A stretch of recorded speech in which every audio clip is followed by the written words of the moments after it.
welcome back. 25 Years of Doom. I'm Temin. I'm Mag. And I'm Aces High. Here we are at the final episode, also where I went to start Nightmare's skill for an episode, but, regardless. It starts with a sewer level. Also, it's Sandy Peterson's episode. Related? I don't know. You be the judge. Only time will tell. So out of curiosity, did you fall and take damage to show off that when you take damage in the hub, when you load into an episode, you start with that amount of health? Not on purpose, but... Okay. Yeah, but it does it's a good way to demonstrate that, though.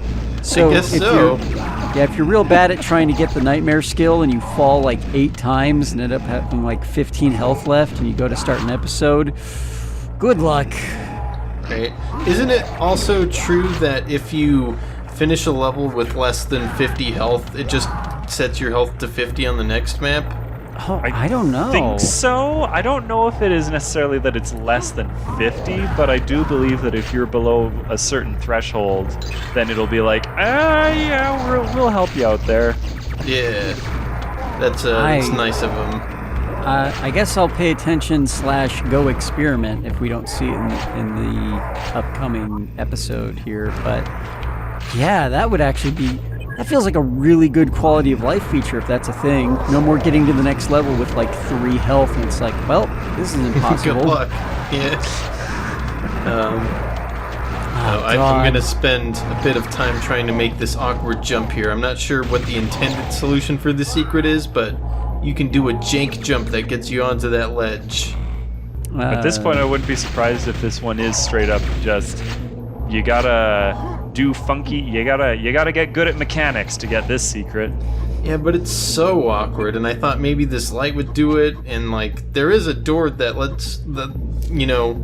connects this hallway in that room, but I don't know how to do it from not this side. See, I thought there was a door there. I don't know, because I don't think I've ever gotten that secret that way. I do the jank jump as well, because I don't really know, that's the way I do. approach it, is just like, get good, scrub. Learn how to do funky jumping.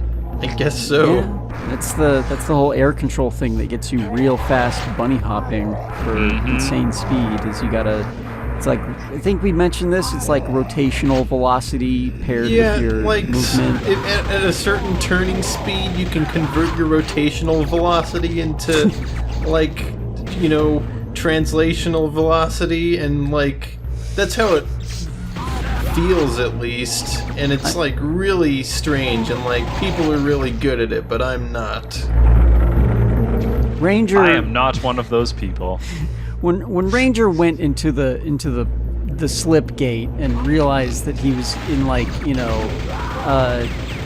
dealing with Euclidean nightmares and whatnot, he figured out that perhaps physics are a little looser here and started to play with the dream logic, and now he can just generate infinite momentum by jumping and turning midair.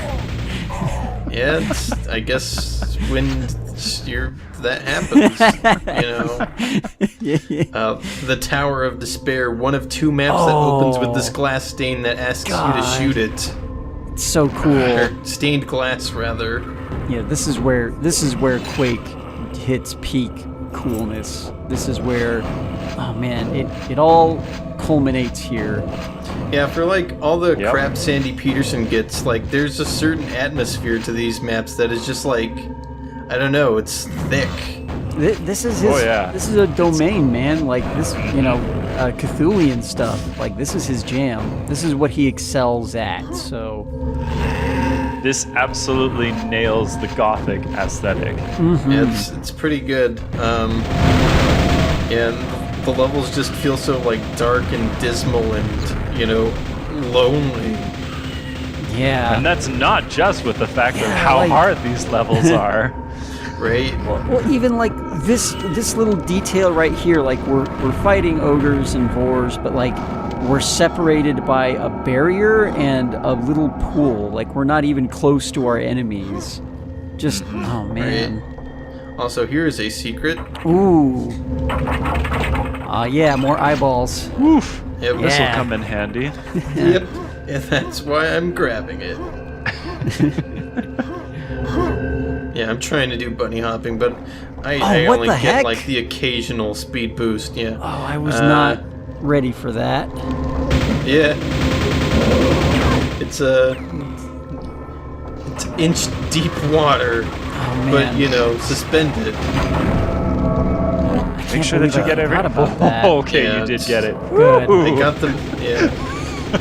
It's like, now- make sure you get it before the Chandler wakes up. Yeah. I am luckily now equipped enough to deal with this guy. Oof. Excellent. And we're back. Yep. And you know, there's going to be a lot of going back and forth. Uh-oh, another one. Sorry, cat emergency. Alright, boy. That's now 3 Vores, and we're only on the first episode, I guess, technically, of this map. Since we're out of the Slipgate complex. Right. Yeah. It's fun quad rampage at least. It's, you know, sadly it's over. Make good use of it, though. Now you just got to deal Yeah. with these chumps. So I believe this episode has like some of the highest monster counts. Like some of the maps get into the hundreds, I believe. Oh, heck yeah. Which Yeah, well, it's a And kind of a lot. for- that's not even just including the types of monsters that you're going to be seeing in them. right.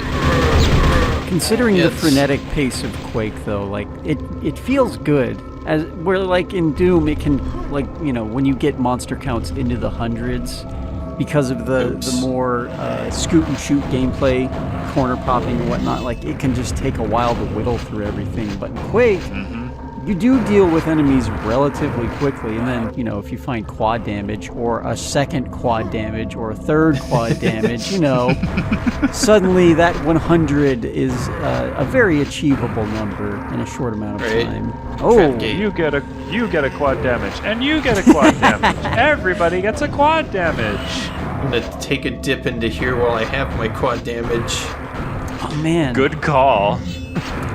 Is quad damage deathmatch, is like that where we got Instagib game mode from, maybe? Oh man, maybe.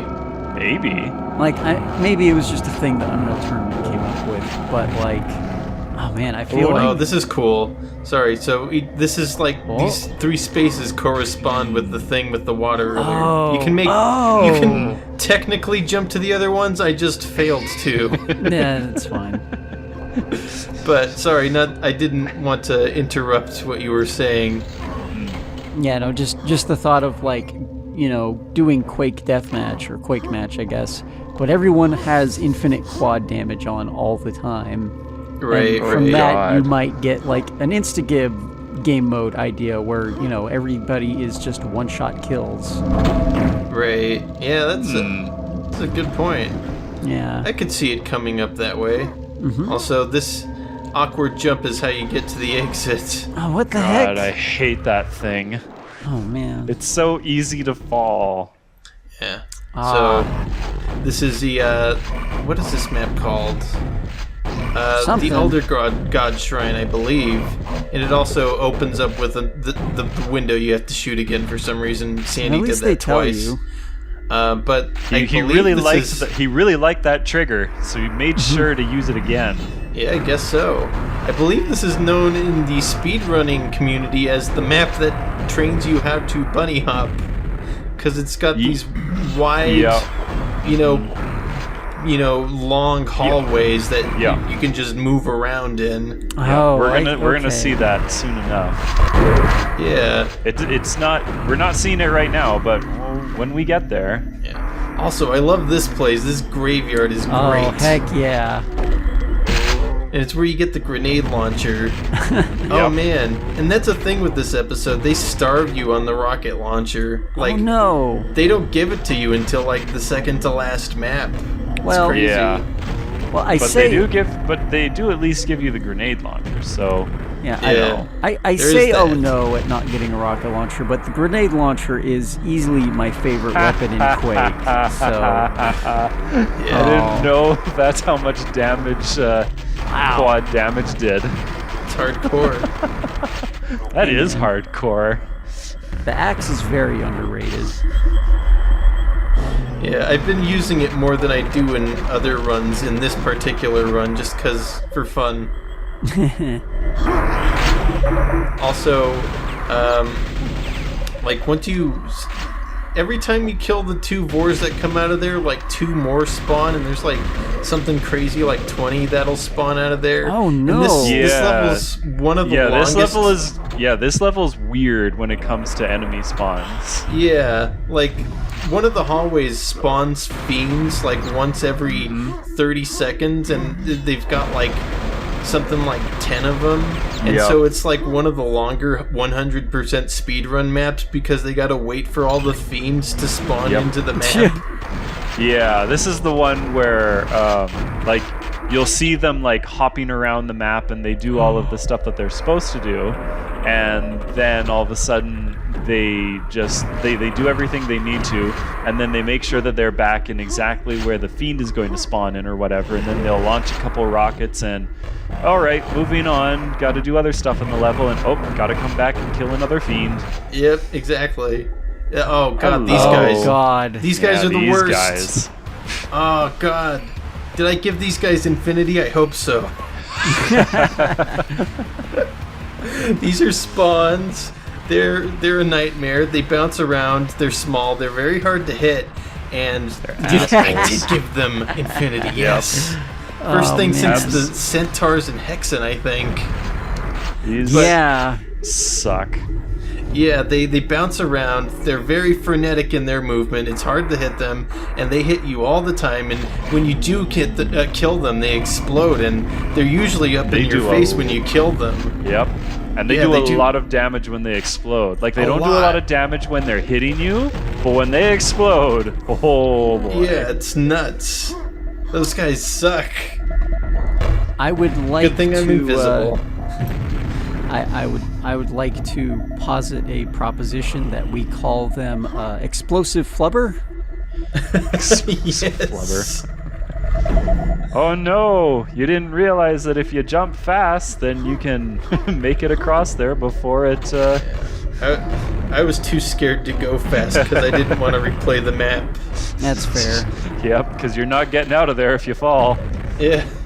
Yeah, with these hallways, I can definitely see why you would learn to bunny hop here, because you'd be turning and jumping and dodging everything, and you might notice like, hey, that makes me go a little faster. Let me mess around with that, and sure enough, right. I'm sure you probably discover how much of a speed boost a grenade jump will give you. Oh god, yeah. Especially if you have a quad damage on as well. Right. Oh man. I would like to real quick point out. Remember the stained glass where the Scrags are spawning in for the Sega Saturn port? But more on that later. I will try to remember that. But yeah. Specifically for the Sega Saturn port? Yes. Also, wait, hold on. This made it onto the Sega Saturn? What? Yes. Oh man. Again, more on that later. Okay. It's slightly involved, but I have the gold key. I could exit. If you get the gold key like early somehow, you get into this room. Like there's a dialogue box that pops up and said, "Hey, are you sure you're not missing anything?" And like that's like another weird thing about episode 4 is like the levels talk to you more. Well, we've gotten this far. Have you started doing funky stuff yet? You're gonna benefit if you do. Right? Like, coming up soon here, we'll see again, once we go into that room on the right, in a second. Ranger is starting to hear the whispers. It's starting to slip. Right? Gosh, I love the atmosphere in this map. It's so brown and big and just, like, scary. It's like and really dark. It's like a tomb. Yeah, it's great. It's or like a pyramid, kinda. It's I the guess Palace like of Hate. Also, you Yeah. found a healing pool. What? Yeah. Like, Sandy just had like a custom message that pops up when you enter this pool full of health kits. Oh, okay. I was gonna say like I don't remember that being a thing. Yeah, it's very just- finite. And it's not even like I don't think it's a secret either. It's just No. a cool thing. Yeah, it's just there because, I don't know, Sandy thought it would be fun. You know what this episode is giving me feelings of? Very much like an actual D&D dungeon. Exactly. Like That was exactly what I was thinking too. Yeah, like I was gonna bring up, this is like such a D&D thing where just like you're in this dungeon and like all the messages are like the DM talking to you. Yeah. Yeah. I was thinking after we talked about the healing pool, I was like, why did we put this in here? And I'm just like, Sandy just really, really wanted to put his D&D campaign into the... He wanted to go exactly. back to the spirit of what Quake like, was didn't gonna this start be. as an RPG? Yeah. Like, wasn't that what Yeah. John Romero initially wanted it to be? It was going to be an RPG. Yeah. Like heavy melee combat focus, and like also a artificial life-esque thing. Oh, I forgot about that. Yeah. Yeah, I guess Well, Sandy that kept never- it to I mean- heart. came to pass. Well, that sort of came to pass with him anyways. Yeah, Ooh. that's yeah. Okay, fair enough. We need to get across this lake, but I am unable to because I have not pressed the switch that lets me get there. The switch is up there, but it takes me like a long time to remember how to get there. Like, normally it's not a problem. In fact, on my previous playthrough of Quake, I found the switch before I found this area, but like, I couldn't find it for whatever reason this time playing through. Huh. These Scrags are being very rude. They keep evading your grenades. It's quite impolite. But yeah, these are just like big levels, man. Yeah, very spacious. Want to get that armor? Yeah, I don't think I figure out how to get that one. Oh, That's I frustrating. think I got that one by accident. Oh yeah.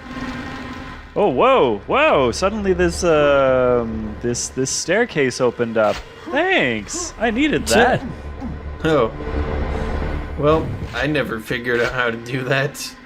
So yeah, here we have an entire, alternate path, as dark and dismal as ever. I'm sure there's something this way, but What is interesting about a lot of these maps now is that, like, you don't actually have to do a whole lot in them to go to the next level, but they're so big if you actually want to, get 100% of, well, like, all the kills, all the secrets and everything. This is a huge map. It is. But It but if really you is. just want to go from, the entrance to the exit, you can still get it done in like 20 seconds or something. Yeah, it's interesting how that's like a theme that's consistent throughout this episode, because that happens in like at least 4 levels where you can get to the exit just super quick if you know what you're doing. I mean, it's not like you couldn't do that in the other episodes either. It's just that they were more streamlined, whereas now everything is like really open-ended. Right, It's all right. labyrinthine, but, not claustrophobically so. More sandboxy. Yeah. Sandy boxy. Well, typically, though, yeah, sandboxy typically like you would expect to find in like a well-made dungeon for a tabletop game, where there's a lot of exploration, but like, clearly there's the right way, and then a whole bunch of other stuff to explore and mess around with. I want to Right, get the right. treasure. Exactly. Could Yeah, just and then if you don't, the level's just like, are you sure you want to leave now?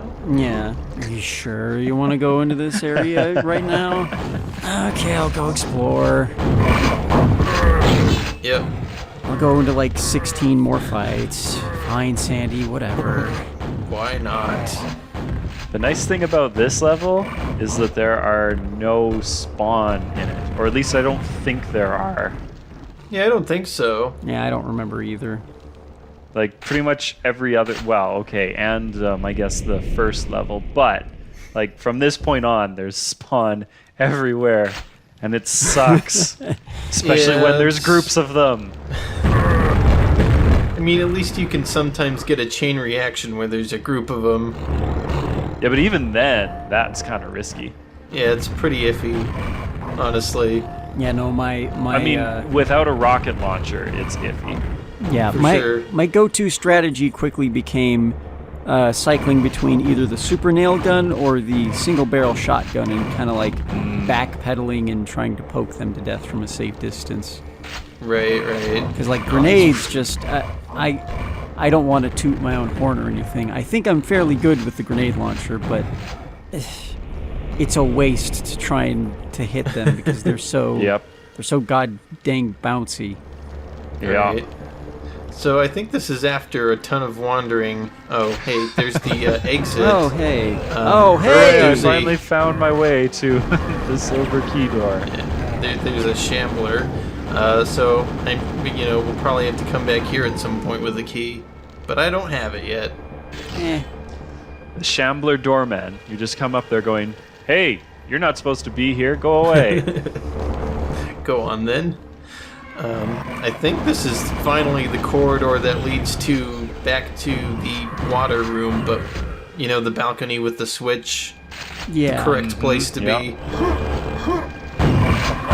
I just ran straight into a fiend without even seeing it. Oh, it's freaking dark. Like man. Yeah. So this is a little weird. Also, forward jumping again a little bit. The lighting here, oddly enough, reminds me of like Siphon Filter for the PlayStation for some reason. Oh yeah. It's yeah. Siphon filter. Oh What's yeah. that? Oh man. Oh god. The first 3 Siphon Filter games are a joy. Tactical, not stealth espionage, I would say. More like CIA action movie. Like think 24. Kind of like that, but in like 1990. I'd like to bring up real quick. This is a required for a secret grenade jump. They put a little dimple in the floor to catch your grenade, so you can use it to jump. Yep. Nice. See, this is the episode where, hey, are you doing funky stuff yet? You'll get rewarded. So, but yeah, you were saying Siphon Filter. Yeah, third-person tactical shooter game about. Oh man, I don't even really remember the plot. Other than Siphon Filter is this is kind of relevant. A killer virus. Oh no, being released. A terrorist weapon thing. Right. Biological weapon. They're very good though. They're very enjoyable. Go look them up on YouTube or something, man. Just okay. Man. I will have to go do that. Because we're a little bit out of time. Maybe I'll talk about it more next time. Probably not. Don't think I'll even remember. That's okay. All right. But speaking of next time, that's going to be the end of Quake, so tune in for that. All right. The final part of this episode. Yep. See how it all ends. Yep. See ya. The end. See you next time. Bye.